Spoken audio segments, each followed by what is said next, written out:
I'm somewhat holed up in my house right now. There is a rainstorm brewing out yonder in the wilderness. And I don't know if I want to bring my camera, but I did want to film some of today. Also, I'm running in a shoe that I can't talk about today, so if you're here for simply the shoes, get out of here. But actually, stick around because it's going to be some really interesting thoughts about yesterday's shoe, the long run, and a debrief on the entire weekend. I went to the Ren Fair, the Renaissance Fair, which is a first for me. It was really cool, and a lot more besides that. So stick around. I have a lot of really cool stuff for you. And I'll get back to you once I figure out how to not get wet today. Alright. So about this long run, 17.66 miles, the .66 being for the sole intention of hitting a 90-mile week. Sometimes I have odd numbers of numbers incorporated into my run, so it went decently well for the middle chunk of it. I was hitting some really solid paces. It was also cooler this morning. There was some rain, but I was able to dodge the thunderstorm, which just didn't really happen, so I didn't actively dodge it, but I rolled the dice right before leaving, and it paid off in a pretty big way. I was thinking about doing the afternoon run, but now it's pretty warm, so I'm really glad that I didn't choose that approach. So this dog wants to go outside. He's very cute. Oh, do you want to go outside? Oh. There you go, buddy.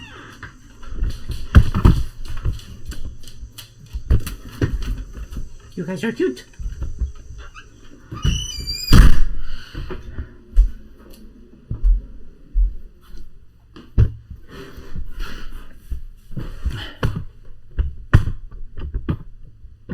So, discussing the run a little bit, it started really rocky. I was wearing a pair of development shoes from a company that I'm doing wear testing for.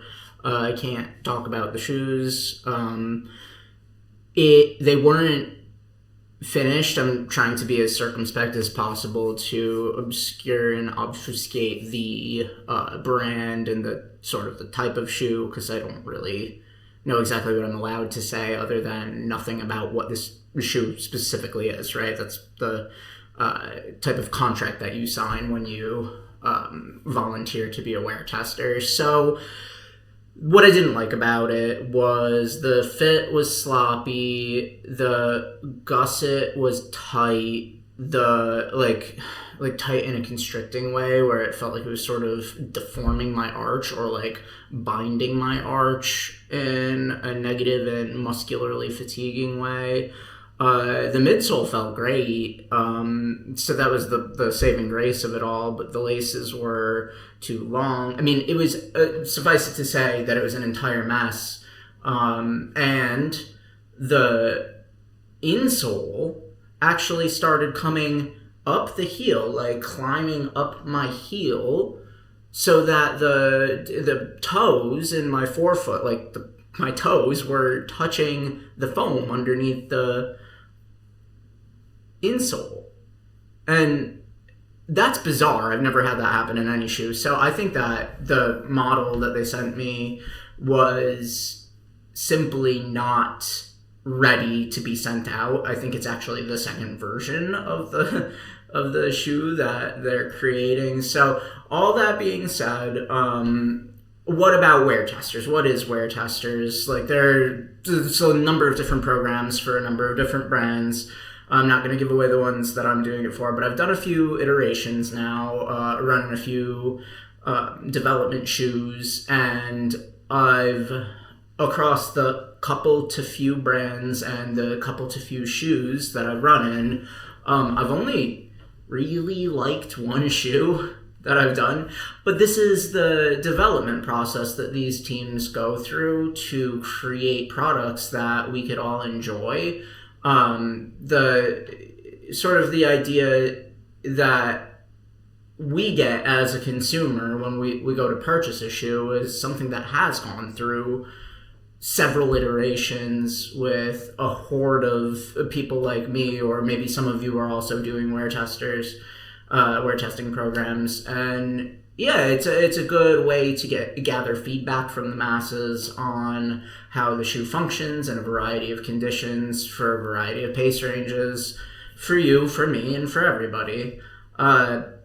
There are some pros and cons to doing the program for me right now. So this channel is a relatively new thing in my life. I've been doing it for, I think, a couple of months now.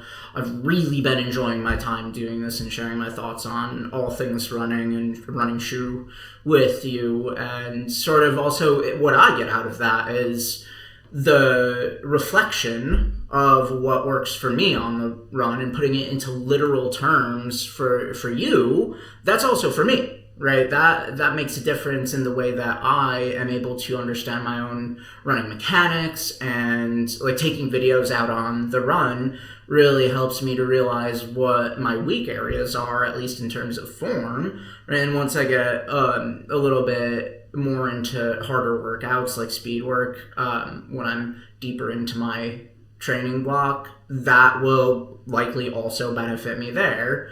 And I've already learned, for example, that I do still have a bit of an arch in my back when I'm striking the ground, for like my hip flexion needs to be further forward to straighten out my back. That's something that I learned. I knew it was an issue a while ago, but I thought I had corrected it, and I've been working on correcting it, but clearly not enough. So there's any number of reasons I love creating these videos and putting them out to the public, so you guys could learn about the shoes, but also to share just my journey with you, because we're all doing this journey together, right? And I was spending a lot of time watching videos like this on YouTube, and I felt like, hey, you know, that's something that maybe I could add to this conversation in a way for people like me who might not have the easiest time getting a good fit in their shoes, or that have a predominant forefoot strike, or, you know,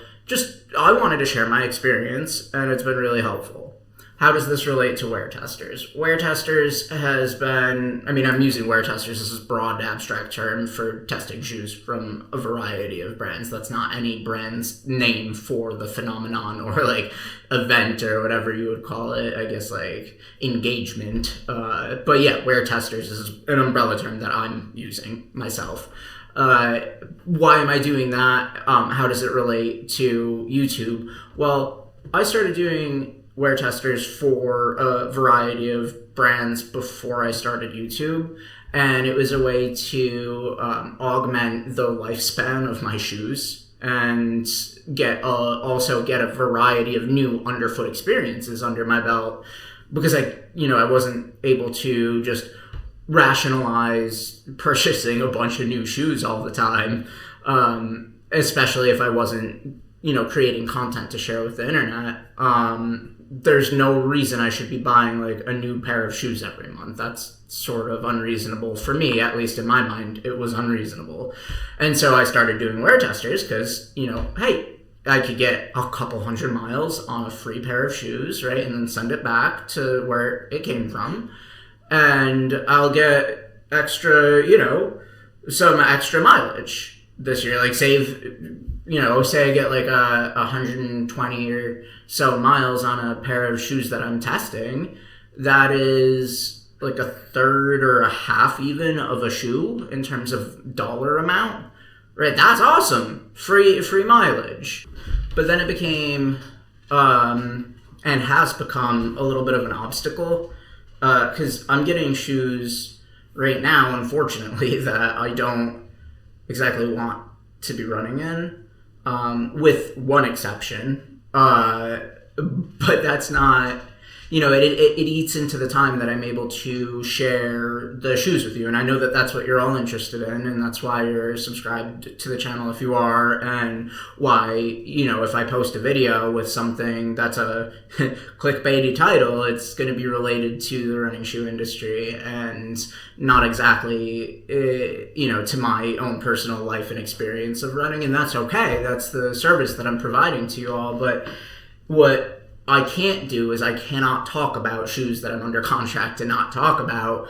And so when I have days like today, I would love to do a 17.66 mile recap for you on the shoe that I just ran in, because I would go off on it. It would be just a lambasting, laid out to dry like this. I'm never going to run in this shoe again. I'm actually going to send it back to the company that I'm doing wear testing for.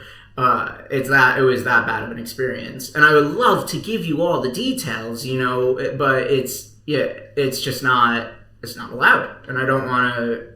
I don't think it's ethical. They trust me to not say anything. I don't think it's ethical to breach that trust.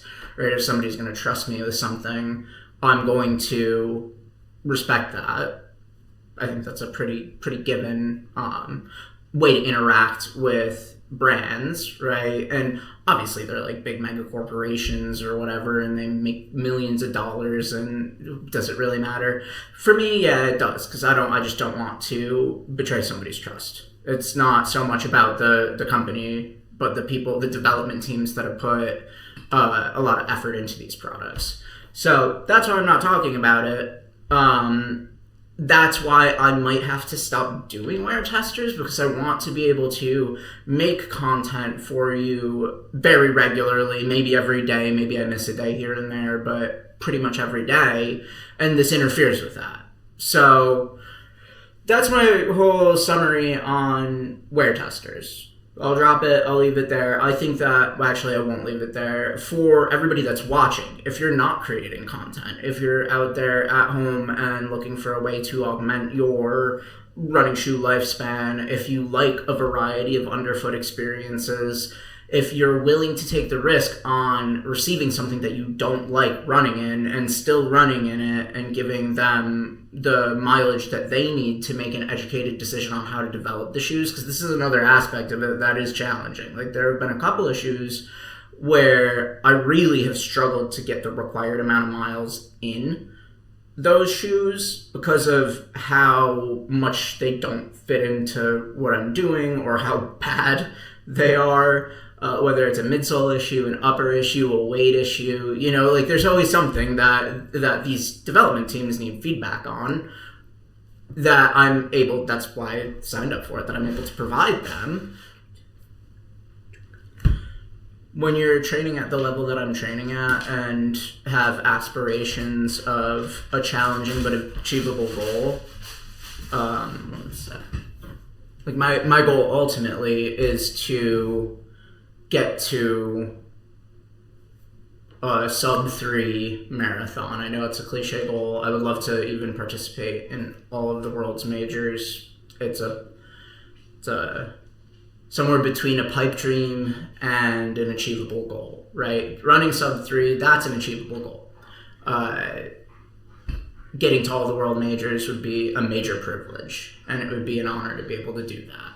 So when you're in my position where I want to bring you really cool content about the shoes that are available on the market that you could buy, and I still want to train effectively, and I don't want to run in shoes that may increase the chance of injury or just plain don't feel good to run in, it's a challenging position to be in.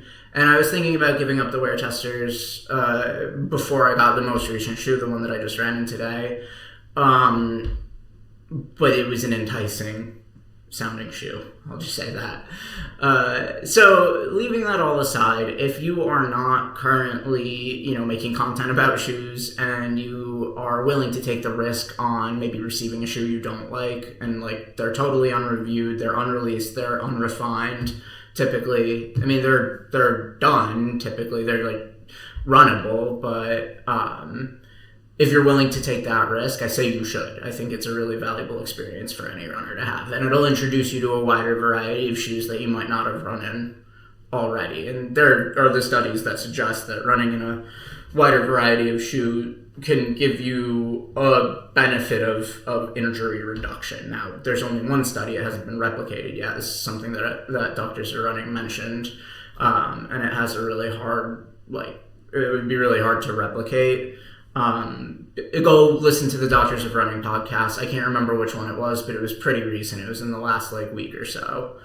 So that's all the wear tester stuff. From Saturday, I had some reflections on the Salomon Aero Blaze. On the Salomon Aero Blaze 3. This is totally my go-to run club shoe now. It is such a set it and forget it type of shoe that, like, I could run in this for any run. I firmly believe that. Would it be my absolute top choice for a long run? No. However, yesterday, which was Saturday, I had an extremely long day, which is why I didn't upload a video. I woke up, went to run club, ran to run club and ran back from run club because I needed to get, typically I do a double on Saturdays, but a really tiny double, so I'll go like 10, 11 at run club, and then in the afternoon 4 to 5, right? But today, or yesterday rather, I had to get all 15 in one run. That was the number of mileage, because I was aiming for the 90-mile week, which I did just accomplish. But I had to get 15 in one shot, which is more than I typically run in one go. I have a 17-mile long run, and the rest of my runs throughout the week are shorter than 10 even. It's the longest one I have is 10 besides the run club. And typically run club is only 10, maybe 11. So 15 in this was actually, I thought it might be stretching it a little bit, but I honestly was just groggy in the morning and I didn't think too much about it, and I didn't want to think too much about it, which this is really good for. So I just, sort of rolled out of bed, put on these shoes, ran to run club, and ran home. And when I got home, I was like, man, I just ran 15 miles nonstop. I mean, other than, like, it's run club, you just hang out and stop sometimes, but, lights and, crosswalks and things. But I was blown away by how much I was able to get out of this for time on feet. And, yeah, I was a little beat up afterwards, but, that could totally be the 90-mile week of it all. It was a long week and a long run for these, and yeah, I did feel some soreness, particularly in like the lateral side of my lower calf. So my soleus was just a little, dinged, and nothing like major. But yeah, I think that this is like the ultimate run club shoe, especially if you're doing your run club at a slower pace than normal. But on my way back from run club, I picked it up, used this as an up-tempo trainer like it's meant to be, and it works for that too. I think the only really pace range, this could go even slower than that. I don't see there's any reason why you wouldn't go slower than that in this. Like, you could totally do that and be fine. It might not be the absolute perfect. I mean, there are better shoes to go slower in than this, and there are probably even better shoes to go at its optimal pace range than this. And there are certainly better shoes to, uncork the horses of war and go ballistic in, right? There's better shoes for every purpose. This is not a specialized shoe. I don't feel like it is, at least. But what I do feel like it is a very adaptable, sort of brainless, easygoing, usable shoe, right? So, conclusion on this, perfect run club shoe. I'll probably be running in this every Saturday until it dies. Because I just, sometimes on Saturdays, I have to be there by 7:30. I don't want to think about it. And this is a really good shoe for not wanting to think about what you're training in that day.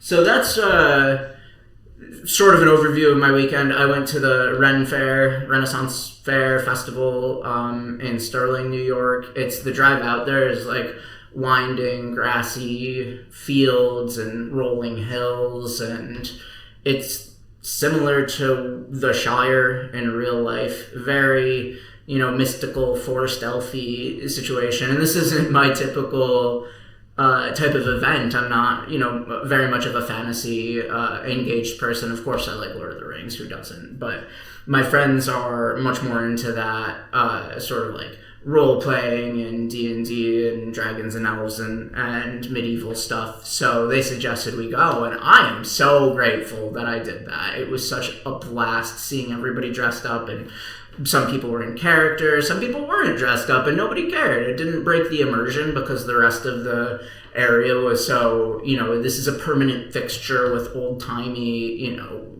buildings that somebody owns the property and it's run every year. So it's like it's a permanent fixture in in our region. It's a Ren fair that's always there. And so that was really cool. And I think that balancing, right, your running with other activities might become challenging sometimes.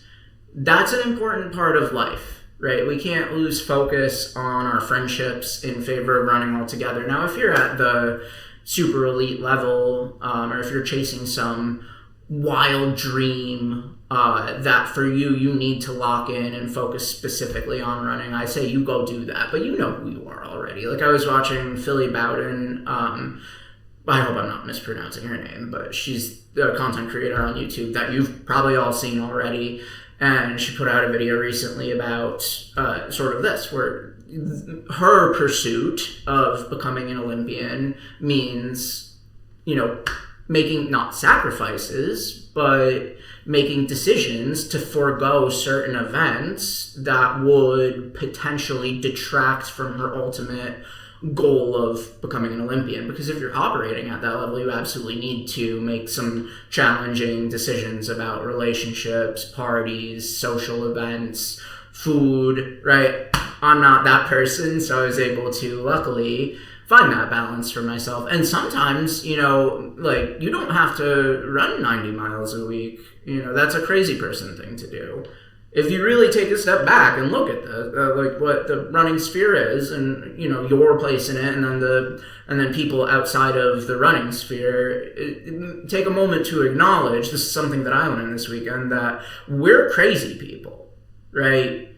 Like, I know you watch content creators like Joanna or Doctors of Running, or I know I do, and I know watching Ran to Japan, right? These people are crazy, right? And in the best, most respectful, loving way that I can mean that. They're crazy. I'm crazy. This is not a normal hobby to engage in. It's a beautiful hobby. It makes me feel amazing and sort of stabilizes my happiness and my dopamine and my ability to make good decisions in a professional setting, and my mental state is less cloudy than if I weren't running. Do acknowledge that everything is a spectrum from, if you're somebody running 5 to 10 miles a week, not running at all the way up to the people that are trying to train professionally. This is what I had time to reflect on this weekend a little bit, is that I'm currently prioritizing running and content creation at a pretty high rate, right? Maybe not the highest out there. I'm certainly not. I don't have aspirations towards becoming an elite, but I do have aspirations toward becoming the best runner that I can within the parameters of time and my own personal willingness to sacrifice or forego relationship building in other arenas. That those are my parameters, and they're a little nebulous, they're a little fluid, right? It's hard to have perfectly defined boundaries for yourself. It's a useful tool to have, of course, but it's not easy, right? And this is just something you have to learn over time for yourself, and that I do as well, right? That's all I have. I know that's a really long and winding foresty road toward not really sure what conclusion, other than take care of yourselves, take care of your relationships as best as you can, run what feels good, run the pace that feels good, and pursue what feels good for you, as long as it's, rewarding you in some aspect of your life. And I appreciate your attention. Let me know if this was too much ranting. And otherwise, see ya.